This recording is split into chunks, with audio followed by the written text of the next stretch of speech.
Mesdames et messieurs, une fois de plus, bonjour et bienvenue à notre causerie éducative concernant l'économie numérique en général et la crypto-monnaie TBC en particulier. Il me plaît de venir à vous en ce jour pour parler de la problématique liée à la pauvreté qui touche le continent africain et le reste des pays du tiers-monde en général. Étant donné que l'apport de chacun dans le processus de la lutte contre la pauvreté est un bien ou bien un intérêt général où chacun est supposé jouer sa partition. Et lorsqu'on parle de lutte contre la pauvreté, cela requiert un certain type d'enseignement pour comprendre les enjeux majeurs en ce 21e siècle à travers les nouveaux mécanismes qui nous permettent de comprendre l'importance de ce qui se passe en termes d'innovation dans le monde, ce qui a permis à certains de pouvoir réussir et ce sur lequel nous aussi Africains ou bien le reste des pays du tiers-monde qui croupissent sous l'effet de la pauvreté puissions aussi saisir une opportunité pour comprendre, chercher à savoir comment est-ce qu'ensemble nous pouvons créer une piste de sortie pour être ne serait-ce qu'à la portée de l'abondance financière, lequel ou bien laquelle d'abondance financière pourrait nous permettre de financer les projets de développement. À travers les 10 projets de développement, nous pourrons aussi être à la hauteur de résoudre les problèmes les plus urgents dans nos sociétés ou au sein de notre communauté. C'est pourquoi aujourd'hui, lorsque je parle de TBC, c'est-à-dire que de billion coin ou bien la pièce qui vaut des milliards, il faut comprendre que la place de cette monnaie, qui est en quelque sorte virtuelle, parce qu'elle fait partie de l'économie numérique, trouve d'abord son fondement, c'est-à-dire ses racines, dans les principes fondamentaux de la société qui datent depuis des siècles.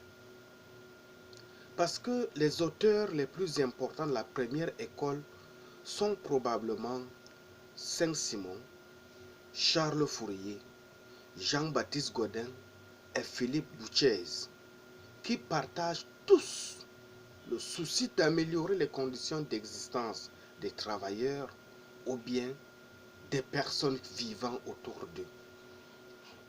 Simon ou bien Saint-Simon, qui est né en 1760 et mort en 1825, défend en opposition au libéralisme un modèle industriel ayant pour objet essentiel de procurer le plus possible de bien-être à la classe laborieuse et productrice. Fourier, né en 1772 et mort en 1837, élaborait quant à lui, avec le phalanstère, un milieu idéal dans lequel la répartition des biens s'opère selon le travail, le capital et le talent. Dans la lignée des propositions de Fourier, Godin, qui est né en 1817 et mort en 1888, crée à guise le familiastère qui vise à procurer aux salariés conditions de vie confortables dans un esprit communautaire. Et c'est sur cette base, et c'est sur ce principe que l'originalité de TBC trouve son credo afin de permettre à la communauté qui partage cette vision de pouvoir ensemble, dans un processus de confortabilité, dans un esprit communautaire, apporter une solution dans le processus de la lutte contre la pauvreté dans le monde. Une autre figure, ou bien une autre icône de l'économie sociale qui a révolutionné même le monde de sa génération, c'est Buchez, qui est né en 1796 et mort en 1865. Il demeure comme un apôtre de l'association ouvrière ou un profondeur de la concurrence et de l'entrepreneuriat qu'il qualifie de parasite. Pourquoi est-ce qu'il a qualifié la concurrence ou bien l'entrepreneuriat limité comme une formule de parasite? Juste parce que lorsque tu travailles pendant un mois pour prétendre obtenir à la fin du mois juste un salaire qui est en fait le fruit de la sueur de ton front. Et ce salaire qui forcément n'est pas à la hauteur de pouvoir te permettre de résoudre tous les problèmes du monde, de résoudre tous les problèmes essentiels et vitaux de ta famille, en fait, tu deviens un esclave. Tu travailles pour quelqu'un, mais en fin de compte, ce que cette personne te pourvoit comme salaire n'est pas à la hauteur de tes ambitions. C'est pourquoi l'entrepreneur peut s'enrichir, mais le travailleur pour cet entrepreneur-là demeure pauvre ou bien ne pourra que davantage s'appauvrir.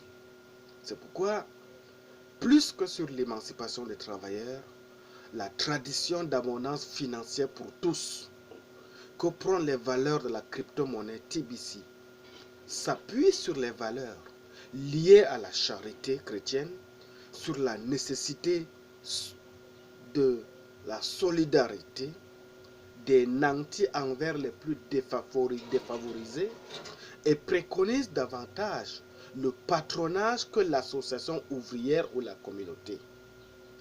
C'est donc dire que pour être heureux, chaque être humain doit être à l'abri des besoins et subvenir aussi aux besoins de la société qui l'environne. Autre atout majeur, qui ne sont pas les moindres, c'est le principe destiné à lutter contre la famine et la pauvreté en général dans son ensemble, puis jeter les bases d'un soutien mutuel en constituant une banque pour permettre à la classe paysanne d'échapper au taux usuraire qui entraîne sa proléralisation croissante. Lorsque je fais usage de l'usure dans cette vidéo, c'est parce que j'en suis victime. J'ai pris un peu de crédit chez un ami sous forme de l'usure. J'ai hypothéqué un bien matériel qui m'a coûté excessivement cher comme garantie et gage de cette usure. Mais pour peu que je n'ai pas été en mesure de rembourser ma dette, eh bien, le taux d'intérêt à 30% par mois pour cette usure m'a obligé de perdre mon bien le plus important parmi mes équipements domestiques. Vous comprenez que l'usure peut te permettre de souffler un peu, mais il faut être en mesure de rembourser sa dette à temps. Parce que si tu es incapable de rembourser cette dette à temps, imagine-toi que, mon cher ami, tout ce que tu as présenté comme garantie, tu le perds ipso facto.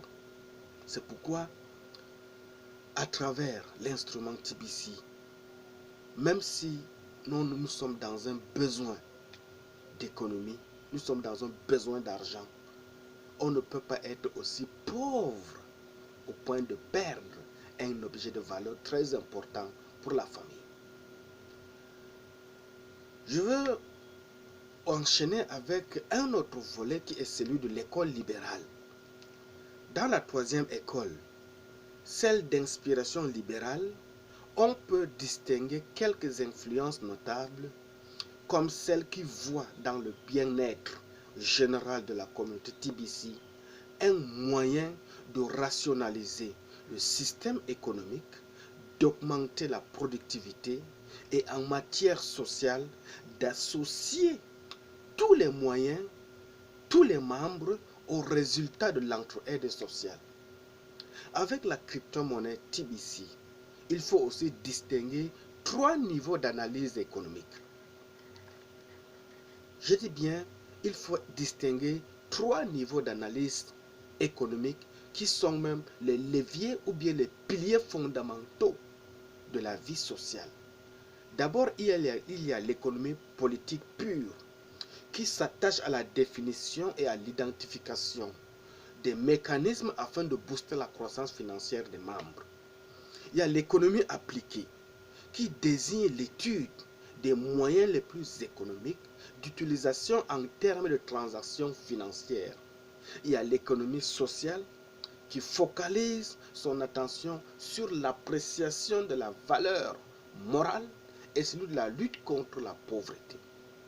C'est la base fondamentale qui permet aux membres de la communauté TBC de pouvoir s'unir autour d'une vision et de partager les projets de cette vision et aboutir dans un processus où ensemble on peut constituer un projet, on peut mobiliser les ressources financières, on peut lancer une vision pour pouvoir mettre en place un système de développement inclusif de proximité. Et c'est grâce à ce système de développement inclusif de proximité qu'ensemble, on peut supporter les fardeaux des uns les autres et éradiquer définitivement la pauvreté ou la misère dans un contexte défini au sein d'une communauté. C'est pourquoi, mes chers amis, je vous invite à faire des recherches si vous êtes convaincus des enjeux sur le TBC dont je vous présente.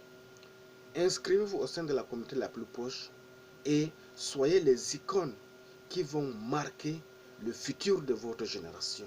Je vous remercie.